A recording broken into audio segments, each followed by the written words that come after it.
말씀 앞으로 오신 여러분을 환영합니다.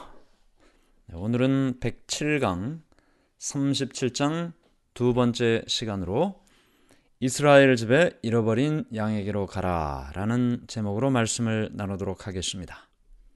지난 시간 우리는 예수님께서 12명의 제자들을 둘씩 파송한 장면을 함께 살펴보았습니다. 예수님을 따르는 제자들, 그들은 늘 예수님 곁에서 예수님이 하시는 말씀을 듣고 예수님께 나오고자 원하는 사람들을 인도했고, 또 어떤 사람들에게는 그들이 가르쳐 주기도 했습니다. 첫 제자들이 예수님을 따르기 시작한 때로부터 이제 12명의 제자들을 둘씩 파송하는 이때까지 지내온 시간이 한 6개월 정도 됩니다. 그러니까 일찍 부름을 받은 제자들은 이제 한 6개월 정도 예수님을 따라 다닌 것이고, 그렇지 않은 사람들은 6개월이 채 안 되는 것이죠. 그 기간 동안 그들이 보고 듣고 경험한 예수님을 이제 예수님 없이 두 사람씩 짝을 지어 나가서 그 말씀을 전하게 됐던 것입니다. 이렇게 예수님께서 둘씩 파송을 하고 그들이 나가서 천국이 가까웠다라는 말씀을 전하게 되는데요. 예수님께서 하신 것처럼 병든 자를 고치고, 그리고 주님께서 이 땅에 오신 이유와 목적을 그들이 전하게 됐던 것입니다. 예수님이 이 땅에 오신 이유와 목적이 무엇이라고 우리가 배웠습니까? 하나님이 어떤 분이신지를 보여주기 위하여 예수님이 이 땅에 오셨다. 하나님은 사랑이라고 했습니다. 사랑이신 예수님이 이 땅에 오셔서 사랑이신 하나님을 몸소 말씀으로 행동으로 보여주셨죠.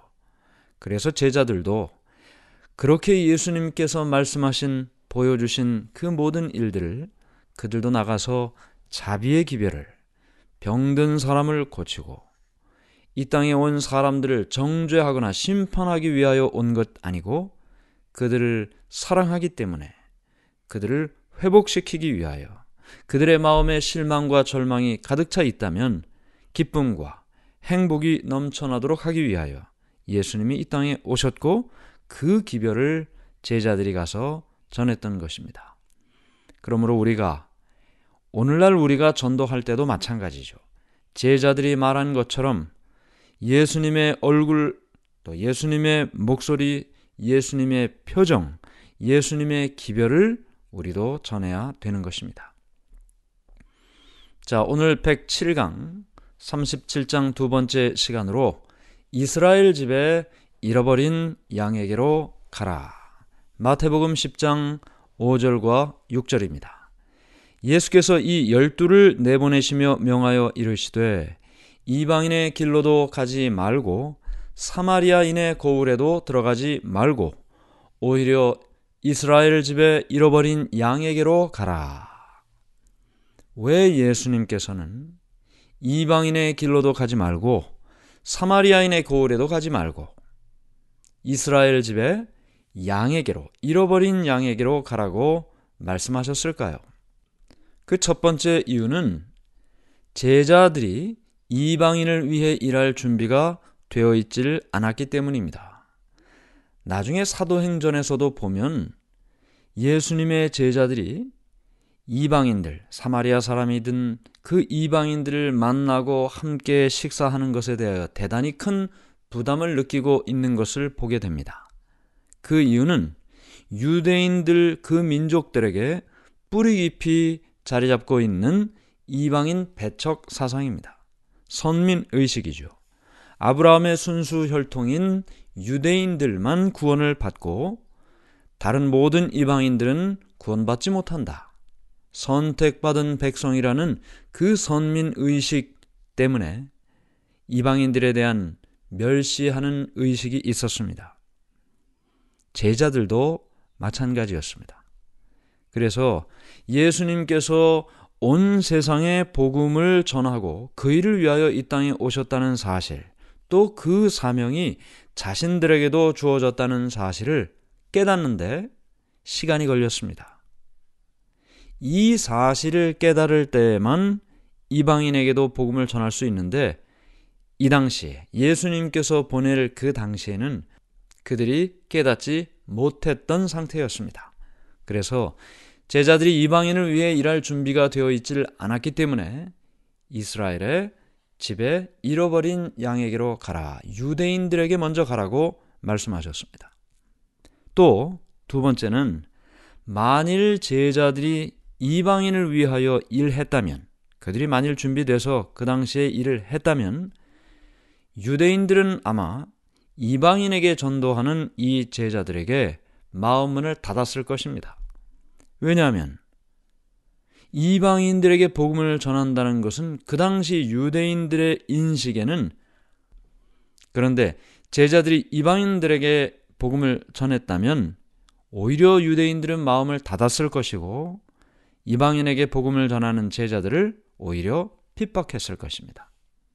그래서 두 번째 이유는 유대인들이 먼저 복음을 받아들여야 그 다음 단계로 이방인들에게 복음을 전할 수 있기 때문이다. 성경에 있는 말씀을 보면 그와 같은 일들이 진행되었음을 보게 됩니다.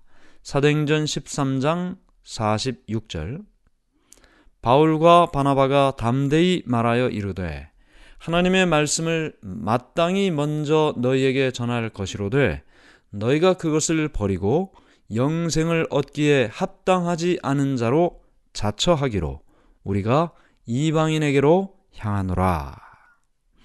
유대인들에게 먼저 복음을 전했습니다. 그런데 그들이 그것을 거절했습니다. 그러자 바울과 바나바가 이방인들에게 간다라고 이야기를 하는 것이죠. 유대인들이 복음을 거절했을 때 비로소 이방인을 향한 전도가 시작되게 됐던 것입니다. 제자들이 이렇게 이스라엘 집에 잃어버린 양에게로 가라라는 말씀을 듣고 가게 되는데요. 그들이 갔던 지역은 유대인 지역이었습니다. 데가볼리 지역, 데가볼리는 이방인들이 많이 사는 지역, 그곳으로는 가지 않았어요. 그래서 그들이 간 지역들은 이미 예수님께서 다녀오신 지역이었습니다. 예수님이 이미 다녀오신 지역에는 마음이 갈급한 여러 사람들이 있었습니다. 제자들은 그들에게 예수님의 대리자로서 보냄을 받았던 것입니다. 자, 이렇게 예수님께서 그들에게 이스라엘의 잃어버린 양에게로 가라라고 말씀을 하셨는데 갈 때 어떻게 가라고 말씀하셨습니까? 마태복음 10장 9절과 10절입니다. 너희 전대에 금이나 은이나 동을 가지지 말고 여행을 위하여 배낭이나 두벌 옷이나 신이나 지팡이를 가지지 말라. 이는 일꾼이 자기의 먹을 것 받는 것이 마땅함이라. 여기 예수님께서 그들을 선교의 현장으로 보내시면서 몇 가지 말씀을 하셨습니다. 첫 번째는 그들이 선교의 현장에 가서 복음을 전할 때 환영과 축복을 누리게 될 것이다. 단순한 옷과 준비로 사람을 만나라고 말씀하셨습니다. 왜 그렇게 말씀하셨을까요? 당시 종교 지도자들, 말씀을 가르쳐주는 종교 교사들은 사회적으로 낮은 계급의 사람들과는 차별되는 옷을 입고 있었습니다. 그런데 예수님께서는 단순한 옷과 준비로 사람을 만나라 그랬어요. 그저 입고 있는 그 옷 그대로 사람을 만나라고 했습니다. 그 이유는 단순한 외양으로 모든 사람들이 거부감 없이 쉽게 복음을 접하고 받아들이도록 하기 위함이었죠. 또 예수님께서는 사람들을 다 회당에 불러 모아놓고 그들에게 말씀을 가르치는 것보다는 집집을 방문하고 그 집에서 함께 기도하고 함께 찬미를 부르고 그리고 말씀을 연구하도록 하셨습니다. 그래서 제자들은 그 사람들이 예수님을 영접하는 것 같은 친절한 대접을 받게 됐던 것입니다. 그런데 이렇게 친절한 대접을 받는 일과 함께 그들에게 허락된 것과 금지된 것이 있었습니다. 방금 우리가 살펴본 것처럼 예수님께서는 제자들이 생활에 필요한 최소한의 것을 가지고 가라고 말씀하셨습니다. 2벌 옷도 가져가지 말고 신이나 지팡이도 가지고 가지 말라 그랬어요. 이 말의 의미는 최소한의 것을 가지고 가라는 것입니다. 복음을 전하기 위하여 이제 길을 떠나는데 복음을 전하는 삶에 필요한 최소한의 것을 가지고 가라. 현장에서 도움을 받을 수 있다고 말씀하셨어요. 그런데 현장에서 도움을 받을 수 있다고는 말씀하셨지만 이 사람의 봉사를 통해서 이익을 취하면 안 된다고 말씀하셨던 것입니다. 구체적으로 무엇은 가지고 가도 되고 무엇은 가지고 가면 안 된다, 이런 취지보다는 복음을 전하는 삶에 있어서 필요한 최소한의 것은 자신이 가지고 가든 또는 다른 사람이 도와주든 허용이 되었습니다.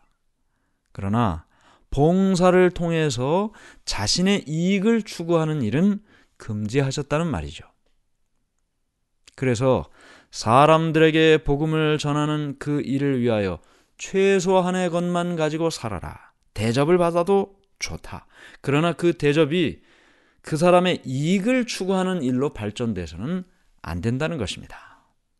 그 다음에 세 번째는 먼지를 떨어버리라는 말씀이 있죠. 반갑지 않은 대접을 당할 수도 있습니다. 복음을 전하는 일을 함에 있어서 그 사람이 거절을 할 수도 있으니까요. 만약 반갑지 않은 대접을 받게 되면 더 이상 그곳에서 시간을 낭비할 필요가 없다는 것입니다. 왜냐하면 그들을 기쁘게 맞이할 많은 사람들이 있기 때문이죠. 그들을 기쁘게 맞이할 곳을 찾기 위해 떠나라는 것입니다. 어떤 집이나 마을에서 떠나는 이런 행동은 무례한 행동을 나타내는 것이 아니고 엄숙한 항의의 뜻을 나타내는 것입니다. 그들이 이 기별을 받아들이지 않음으로 해서 나타나는 모든 결과는 이제 당신들이 책임을 지는 것입니다. 발이나 먼지를 떨어내는 이 일은 제자들은 사람들에게 당신들의 결정에 당신들이 책임을 져야 한다라고 말하는 것과 같은 의미인 것입니다. 예수님께서는 미래를 내다보시면서 이 땅에서 복음을 전하는 모든 사람들이 겪게 될 모습을 보셨습니다. 그들은 복음을 전하면서 때로 시련과 박해를 만나게 될 것입니다. 그러나 그들이 시련과 박해를 만나면서 그들이 싸우는 그 싸움은 이 세상에서 진행되는 다른 싸움과는 전혀 다른 싸움이었습니다.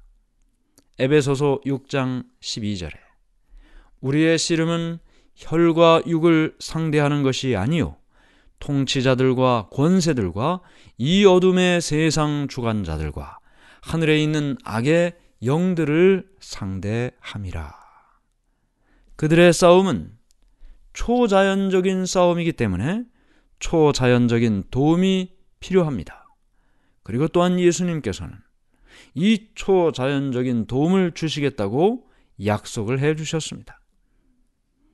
이 싸움의 현장에 있는 사람들, 혈과 육의 싸움이 아니고 어둠의 세상 주관자들, 하늘에 있는 악의 영들을 상대하며 싸우는 그들을 위하여 성령께서 함께 하시는 것입니다.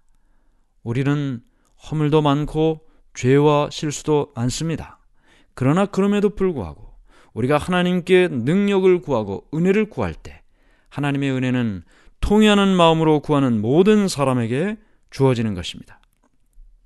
마태복음 10장 19절 20절 너희를 넘겨줄 때에 어떻게 또는 무엇을 말할까 염려하지 말라. 그때 너희에게 할 말을 주시리니 말하는 이는 너희가 아니라 너희 속에서 말씀하시는 이 곧 너희 아버지의 성령이시니라.